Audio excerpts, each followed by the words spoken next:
Բարձրությամբ 1 րոպե է, նույնիսկ ավելի լավ 3 րոպե դուք 3 րոպե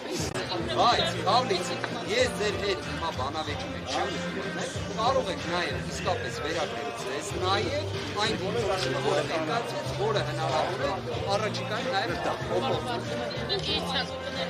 Ես ձեր հարցերին պատասխանեցի դեպ ես մի հատ էլ մեծ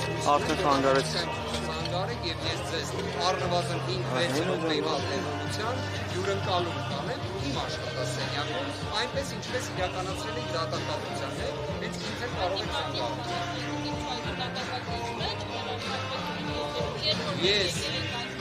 վստահ եմ դուք ներկա եք դատական նիստին եւ դատական նիստի ընթացքում պաշտպանության գործի ներկայացումը ձեզ համար հասանելի եղել է ավելի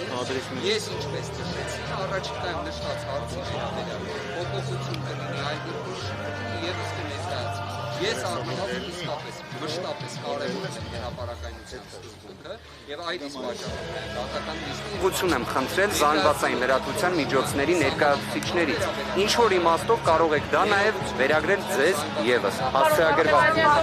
այս մասին անդրադարձան նաեւ իշխանության ներկայացուցիչներ նշելով որ ցույց տվեցին որ ըստ էության բոլորը լսային Սամվել Կարապետյանի հրապարակային խոսքը եւ միջնորդությունը Ես կարծում եմ իրենց համար շատ հետաքրքիր հանգամանքներ արդեն իսկ Սամվել Կարապետյանը ներկայացրել է, դա ձայնագրարվել է, այդ թվում նաև հենց քաղաքացիության վերաբերյալ շատ կարևոր շեշտադրումներ է կատարել, որոնց երևի թե ամենից շատը հենց իրենք էլ սպասում էին, ես ինչ որ իմաստով այդ տեսանկյունից իրենց շնորհավորում եմ, այլ հարց է, որ մեր հանրությունը իսկապես Սամվել Կարապետյանի խոսքը լսել է նաև վերջին հանրահավաքի ընթացքում տեսաուղերձի շրջանակներում, իսկ բուն այս ապօրինի քաղաքական հետապնդման վերաբերյալ հանգամանքները ի վերջո դռնբացության կարգով են քննվում եւ իդեպ մենք գտնվում ենք դատական նիստի ամենավաղ շրջանում մենք գտնվում ենք նախնական դատալսումների փուլում որտեղ դեռևս միայն խափանման միջոցի հարցն ենք ըստ էության քննարկում որն էլ կրկին ուզում եմ ընդգծել ինձ համար անհասկանալի պայմաններում, բայց բոլոր դեպքերում հետաձգվեց,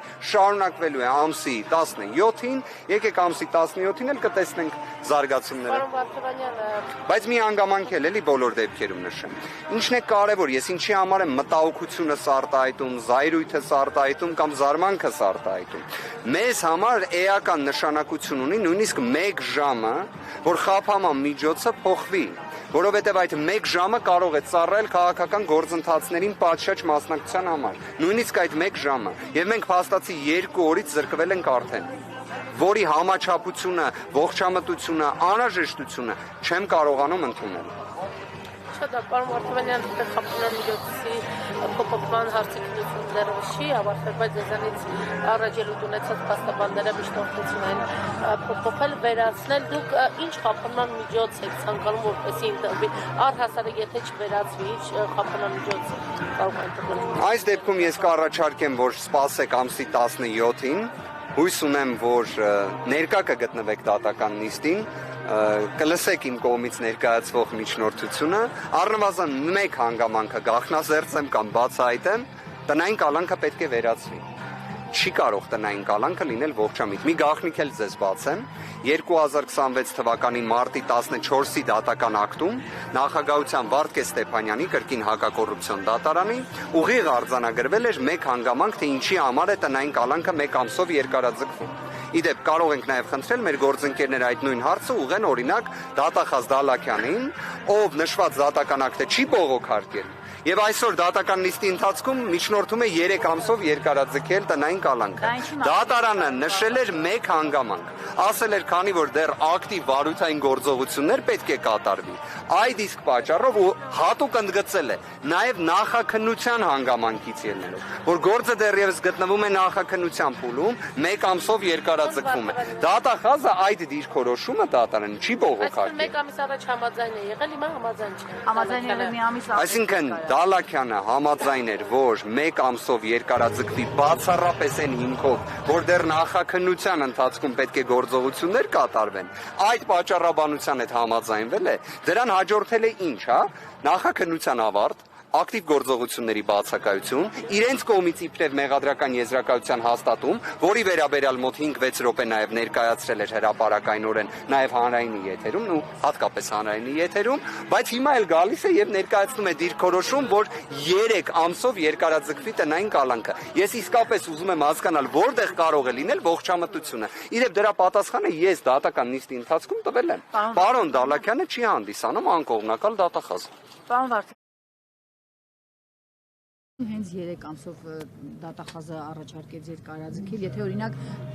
քանի ամիս առաջ 1 ամսով էր երկարաձգել, այստեղ իրավական պրոցես։ Այստեղ իրավական պրոցես չենք տեսնում, այստեղ տեսնում ենք քաղաքական հետապնդում, որովհետև միայն քաղաքական հետապնդման պայմաններում է, որ կարող է այդպես լինել։ Միայն, որովհետև իրավական տրամաբանություն, ողջամտություն այստեղ իհարկե առկա չէ, չի էլ կարող լինել։ Այսինքն նույն դատախազը գտնում է, որ դրվագներից մեկը, որը ի դեպ կրկին հարցազրույցի ընթացքում նաև ներկայացնում էր հսկող դատախազը մեղադրական եզրակացությունը հաստատելով։ Ես շատ ցավում եմ, որ օրինակ մեր գործընկերը այդ հարցը չուղեց պարոն Դալաքյանին։ Օրինակ հարցը կարող էր հնչել ինչպես. Պարոն Դալաքյան, դուք այդ դրվագներից մեկով հիմնավոր կասկածի բացակայության վերաբերյալ դատական ակտ եք ունեցել, որը չեք բողոքարկել, համաձայնվել եք դրա հետ, ո՞նց եք մեղադրական եզրակացության մեջ այն ներառում, ո՞նց եք այն որպես մեղադրանք հաստատում, բայց ավաղ այդ հարցը չի հնչել, դատախազն էլ դատական նիստի ընթացքում որևէ արձագանք դրա վերաբերյալ չտվեց, թեև այն մատնացույց արվել էր, որպես իր անկողմնակալության դեֆիցիտի խնդիր։ Գործընկերներ, ամփոփելով խոսքս ուզում եմ հետևյալը նշել։ Մենք խոսում ենք 10 ամիս տևող կալանքի մասին։ 10 ամիս։ Մենք խոսում ենք Հայաստանի նախընտրական շրջանում գտնվելու մասին։ Մենք խոսում ենք նրա մասին, որ օրինակ 3 անձանց ձերբակալում էին բարեգործության արգելքի ենթադրաբար խախտման հիման վրա։ Իբրև, քանի որ մենք գտնվում ենք նախընտրական շրջանում։ Հիմա այդ պայմաններում ոնց կարելի է դատական նիստի շրջանակներում առաջնահերթության կարգով սկսել քննարկել խափամամիջոցի հարցը, բայց 2 օրով հետաձգել, երբ մենք ուղիղ պատճառաբանված դիրքորոշում ունենք, որ նույնիսկ 1 ժամ է էական նշանակություն Այդ ունի։ դեպքում չի նշանակում, որ դատավորը ըստ էության չի անցած ձեր խնդրանքին եւ դատախազի միջնորդությունը ուժի մեջ կթողնի կամ Մենք նման կանխատեսում այս փուլում չենք անի։ Ամսի 17-ը թող գա, ներկայացնենք վերջնական միջնորդությունը, կտեսնենք դատական ակտը։ Խոսում, բայց ենթադրվում է, որ կերկարացնի կալանքը։ Ես չնայած քաղաքական հետապնդումներին, աբսուրդներին, ես հավատում եմ իրավունքի գերակայությանը։ Իրավունքի գերակայությունը, ես կոնկրետավորված չեմ ասի, ես իրավունքի գերակայությունը ի դեպ դասում եմ վեր նույնիսկ քաղաքական հետապնդումներից, հենց դրանում է դրա արժեքը եւ իմաստավորումը, որ իրավունքը պետք է գերակայ ցանկացած իրավիճակում։ Գործընկերներ, ներողություն եմ խնդրում։